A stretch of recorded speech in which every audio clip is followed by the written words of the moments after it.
Last lecture में हमने क्या देखा था, शेप्स ऑफ एटॉमिक ऑर्बिटल देखा था, शेप्स ऑफ एटॉमिक ऑर्बिटल, जिसके अंदर में हम लोगों ने एस पी डी और है ना एफ के बारे में हम लोग जान रहे थे, है ना, जानकारी ले रहे थे। तो उसके अंदर में एस वाला जो सबशेल हमें नजर आया तो वो कैसा था, स्पेरिकल था, कैसा था, स्पेरिकल, है ना। पी वाला कैसा था, प्रिंसिपल था, जिसके अंदर में हमें दो लोब नजर आते हैं, है ना, ऐसे कुछ निकाला था हमने लोब वाला, ठीक है, जो कि एक्स एक्सिस, वाई एक्सिस और जेड एक्सिस पे हमने किया था, ठीक है। फिर उसके बाद हमने देखा डी सबशेल के अंदर में number of electron holding capacity कितनी होती है, 10 की होती है, और एक ऑर्बिटल की मैक्सिमम कैपेसिटी कितनी होती है, कितने इलेक्ट्रॉन होल्ड करेगा वो, 2 करेगा, है ना। एक वाला जो बक्सा जो आता है ना, छोटा वाला हम जो निकालते हैं इसके, तो वो वाला कितना होता है, 2 इलेक्ट्रॉन होल्ड कर सकता है मैक्सिमम। और डी की अगर जो बात करें तो 10 इलेक्ट्रॉन मैक्सिमम आए, है ना, 1 से लेके 10 तक। बात समझ में आ रही है, ठीक है। तो अब इसके अंदर में ये हो गया डी के अंदर में, डी वाला मतलब कैसा होता है, डंबल शेप होता है, ठीक है, जो कि एक्स वाई और जेड एक्सिस में 3D एंगल में हम लोग अगर उसको देखेंगे तो हमें वो चीजें समझ में आएंगी, है ना। जैसे कैसे कैसे लिखते हैं हम लोग, D X Y D Y Z, है ना, डी एक्स जेड, फिर उसके बाद क्या आएगा, D X square Y square, और क्या आएगा, डी जेड स्क्वायर आएगा, है ना। ऐसे 5 ऑर्बिटल्स हम लोग ड्रॉ करते हैं डी के केस में, बराबर, ठीक। अब एफ के केस में 14 आते हैं, जो हम नेक्स्ट ईयर में भी क्या करेंगे उसको देखेंगे, फंडामेंटल जो होते हैं, तो उसकी मैक्सिमम कैपेसिटी कितनी होती है, 14 इलेक्ट्रॉन्स की होती है, ठीक है। क्योंकि एफ ब्लॉक आएगा हमें 12th में, जिसके अंदर में हमें एफ ब्लॉक के अंदर में 2 सीरीज को भी सीखना है, लैंथेनॉइड सीरीज, जो कि लैंथेनॉइड से स्टार्ट होकर ल्यूटेटियम तक जाती है, मतलब एटॉमिक नंबर 57 से कहां तक जाता है, 71 तक जाता है। आपके पास में शायद पीरियोडिक टेबल होगा तो आप देख सकते हो, ठीक है। और एक्टिनाइड से एंड तक आ गया, है ना। तो जो 2 सीरीज देखते हैं तो उसके अंदर में भी नंबर ऑफ एलिमेंट जो अगर से देखें आप लोग, तो उसके अंदर में 14 एलिमेंट्स आते हैं। कितने एलिमेंट्स आते हैं, 14 एलिमेंट्स, मतलब लैंथेनाइड सीरीज में 14 आएंगे, और एक्टिनाइड सीरीज में फिर से कितने आएंगे, 14 आएंगे, ओके। तो एफ में आएंगे, क्योंकि उनका डिसाइडिंग जो इलेक्ट्रॉन होता है एफ सीरीज में जितने एलिमेंट्स हैं, तो उनका डिसाइडिंग इलेक्ट्रॉन कहां पे एंटर करता है, एफ सबशेल में एंटर करता है, ठीक है। तो इसलिए वो एलिमेंट्स को कौन से ब्लॉक में रखते हैं हम लोग, एफ ब्लॉक में रखते हैं, ठीक है। चलो, ये हो गया शेप्स ऑफ ऑर्बिटल देख रहे थे हम लोग, शेप्स ऑफ ऑर्बिटल्स, ठीक है। उसके बाद हमें देखना है एटॉमिक एनर्जीज ऑफ ऑर्बिटल्स भी हमने देखा था, एनर्जीज ऑफ ऑर्बिटल, जैसे 1s is less than 2s, 2s is less than 2p, ऐसे हमने अप टू 7 तक देखा था, 7th शेल तक, ठीक है। तो अभी आगे बढ़ते हैं और देखते हैं अबव प्रिंसिपल। मैंने लास्ट में आपको जाते वक्त थोड़ा सा हिंट दिया था कि अबव प्रिंसिपल मतलब क्या होता है, कि उसकी मीनिंग होती है इंक्रीजिंग, मीनिंग क्या होती है, इंक्रीजिंग होती है, मतलब उसके अंदर में जैसे इलेक्ट्रॉन हम बढ़ते जाएंगे, तो जैसे जैसे एनर्जी ऑर्बिटल की एनर्जी बढ़ती जाएगी, तो वैसे वैसे वो क्या होंगे, इलेक्ट्रॉन फिलअप होते जाएंगे, ठीक है, ओके। चलो, ठीक है, इंक्रीजिंग, या तो फिर बोल सकते हैं बिल्डिंग अप, ऐसे भी बोल सकते हैं उसको, या इंक्रीज भी बोल सकते हैं, ठीक है। मतलब एक के ऊपर एक क्या होता है, बढ़ता चला जाता है, ठीक है। आगे तो देखते हैं अबव प्रिंसिपल। जैसे मैंने आपको इसके पहले कहा था कि सब में पहले जो इलेक्ट्रॉन भरेंगे तो वो किस में भरेंगे, 1s सबशेल में भरेंगे, बराबर ना। ऐसे कुछ मैंने आपको लिख के दिया था, देखो ये वाला, है ना। फिर उसके बाद हमने लिखा था 2s, फिर कौन सा आएगा, 2p। अब यहाँ पे थोड़ा सा गौर करना, क्योंकि कल मैंने जो ऑर्डर दी थी आपको उसी के हिसाब से होगा, थोड़ा सा देखो, 1s 2s 2p, फिर क्या आएगा 3s, है ना, क्या रहेगा 3p, और उसके बाद क्या आएगा 3d, बराबर, ठीक है। अभी वैसे ही कौन सा आएगा 4s, और कौन सा रहेगा 4p 4d, फिर उसके बाद कौन सा आएगा 4s, आगे, ठीक है। चलो, फिर उसके बाद देखेंगे 5s 5p 5d, और फिर आएगा,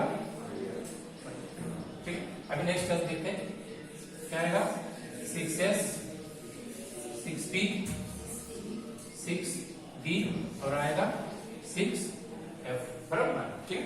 फिर उसके बाद हम लिख सकते हैं 7s 7p, ऐसे, मतलब आगे अब जैसे एलिमेंट्स आएंगे वैसे वैसे वो बढ़ाते चलेंगे। तो सब में पहले फिलअप कौन सा होगा, ये वाला होगा 1s वाला, मतलब पहले इलेक्ट्रॉन यहां बनेंगे, फिर उसके बाद इलेक्ट्रॉन कहां बनेंगे, 2s के केस में आएंगे। देखो जो कल हमने लिखा था ना 1s लेस देन 2s, उसको यहाँ पे चेकआउट करो, है ना। इसको इसी को कहते हैं अबव प्रिंसिपल, मतलब बिल्डिंग ऑफ या इंक्रीजिंग ऑर्डर में जो हम लोग लिखते हैं, है ना।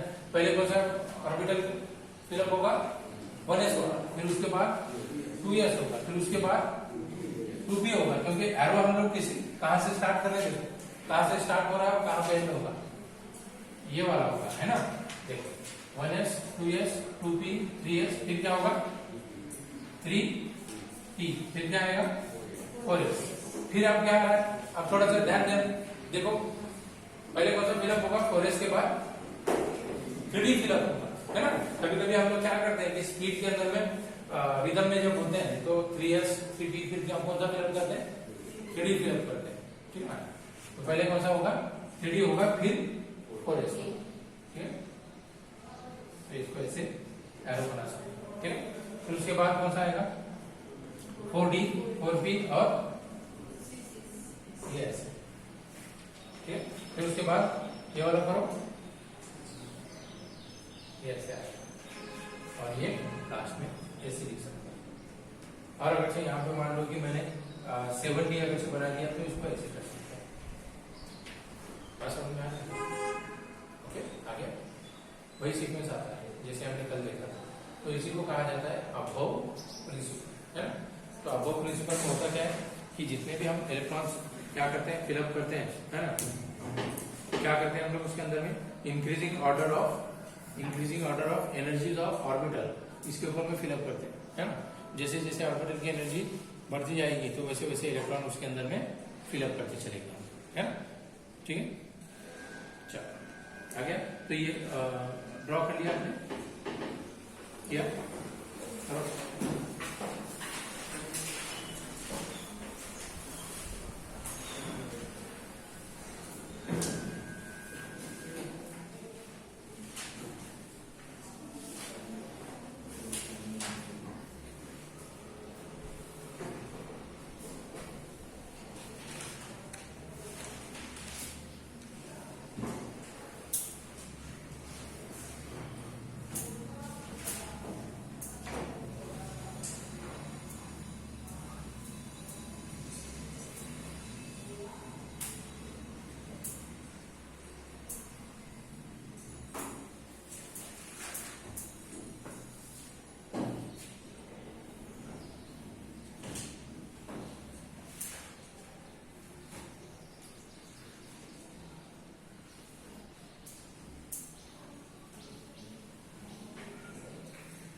चलो आगे बढ़ते हैं।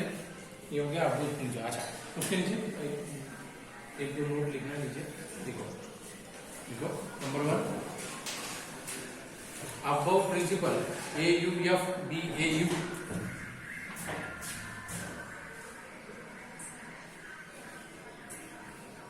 Above principal,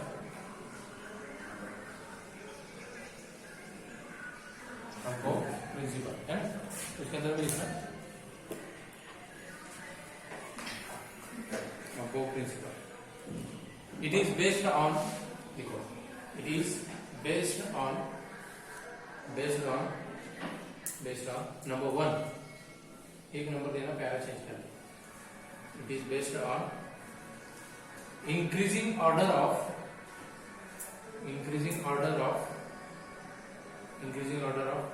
energies of orbitals, increasing order of energies of orbitals, okay। second point लिखना energies, ENERGIES, है ना, energies और orbitals, ORBITALS, orbitals, ठीक है। और सेकंड पॉइंट लिखो, पहले चेंज करो, नीचे लिखो पॉलीज एक्सक्लूजन प्रिंसिपल। किस पे बेस करता है, एक तो increasing order of atomic orbitals के ऊपर वो डिपेंड करता है। एक सेकंड पॉइंट लिखना, Pauli's exclusion principle, PAULIS apostrophe S देना है लास्ट में, है ना। Pauli's exclusion principle, EXCLUSION, Pauli's exclusion principle, ठीक है। एंड लास्ट थर्ड लिखना, third number, hunts rule of, hunts HUNTS, hunts rule of maximum multiplicity, maximum multiplicity, maximum multiplicity, ये तीन चीजों पे क्या करता है, अबव प्रिंसिपल डिपेंड होता है, ठीक है। ओके,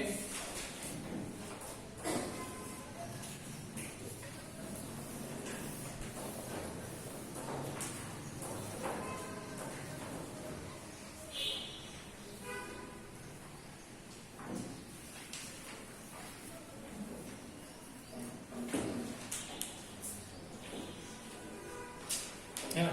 तो पॉलीज एक्सक्लूजन प्रिंसिपल क्या कहता है, पॉली ने क्या कहा था कि पॉलीज एक्सक्लूजन प्रिंसिपल कहता है कि कोई भी जो ऑर्बिटल होता है, मतलब जो हम बॉक्स निकालते हैं ना, तो कोई भी जो ऑर्बिटल होता है, ऑर्बिटल के अंदर में मैक्सिमम नंबर ऑफ इलेक्ट्रॉन कितने बैठ सकते हैं, 2, कितने, 2, और जो 2 अगर चाहे तो उसको कैसे फिलअप करेंगे आप, विथ अपोजिट स्पिन। ये कौन कह रहा है, पॉली ने कहा है ना। ये पॉलीज प्रिंसिपल के हिसाब से जब एक ऑर्बिटल में हम लोग 2 इलेक्ट्रॉन जब फिलअप करते हैं तो उसको कैसे करना है, विथ अपोजिट स्पिन करना है। जैसे मैंने आपको बताया था, इलेक्ट्रॉन एक अपर डायरेक्शन में और एक लोअर डायरेक्शन में, मतलब एक प्लस हाफ है तो दूसरा क्या रहेगा, माइनस हाफ रहेगा, जैसे मैंने इसके पहले आपको बताया है ना। एक प्लस हाफ रहेगा तो दूसरा माइनस हाफ रहेगा, ऐसे कुछ याद आ रहा है। देखो यहाँ पे इलेक्ट्रॉन कैसे फिलअप करेंगे, ये अपर डायरेक्शन में हो गया, ये लोअर डायरेक्शन, तो इस तरीके से क्या करेंगे, ऑर्बिटल के अंदर में इलेक्ट्रॉन फिलअप करेंगे। आगे ये किसके अकॉर्डिंग देख रहे हैं हम लोग, पॉलीज एक्सक्लूजन प्रिंसिपल के हिसाब से, ठीक। आगे ओके, अब यहाँ पे इलेक्ट्रॉन जो पेयर होते हैं, है ना, इलेक्ट्रॉन पेयर यहाँ पे जो अपोजिट स्पिन से जो ऑर्बिटल में बताते हैं, तो उसी को क्या बोल सकते हैं हम लोग, इलेक्ट्रॉन पेयर बताते हैं। क्या बताते हैं, इलेक्ट्रॉन पेयर। जैसे मैंने ऑक्सीजन के केस में बताया था, जैसे ऑक्सीजन के केस में हम लोग क्या करते हैं कि पहले ये 2 इलेक्ट्रॉन फिलअप करेंगे हम लोग, है ना, क्योंकि ऑक्सीजन का एटॉमिक नंबर तो 8 है, हमें पता है। तो 1s में कितने जाएंगे, ये 2 इलेक्ट्रॉन जाएंगे। 2s में कितने होते हैं, ये 2s, यहाँ पे 2 इलेक्ट्रॉन आएंगे। अब बचते कितने हैं हाइड्रोजन के अंदर में, 4 इलेक्ट्रॉन बचते हैं, है ना। ऑक्सीजन के अंदर में कितने, और 4 इलेक्ट्रॉन, यहाँ पे 2 चले गए, ठीक। तो यहाँ पे कितने, 1 2 3। मैंने जैसे कहा है कि पहले ऑर्बिटल में, हर एक ऑर्बिटल में एक इलेक्ट्रॉन फिलअप करना है, फिर अगर से बचता है तो क्या करेंगे, वापस आएंगे, और वापस आने के बाद में फिर यहाँ से स्टार्ट करेंगे। बात समझ में आ रही है, नहीं ऐसे नहीं कि पहले सारी पेयरिंग में लगा दिए, ऐसे नहीं होगा यहाँ, है ना। अगर जो पेयरिंग में अगर लगा देता हूं मैं, तो ये ऑर्बिटल क्या होगा, ब्लैक रहेगा या वैकेंट रहेगा, है ना, ठीक है। तो यहाँ पे हम लोग क्या करते हैं, ये 2p x में कितने हैं, 2, है ना।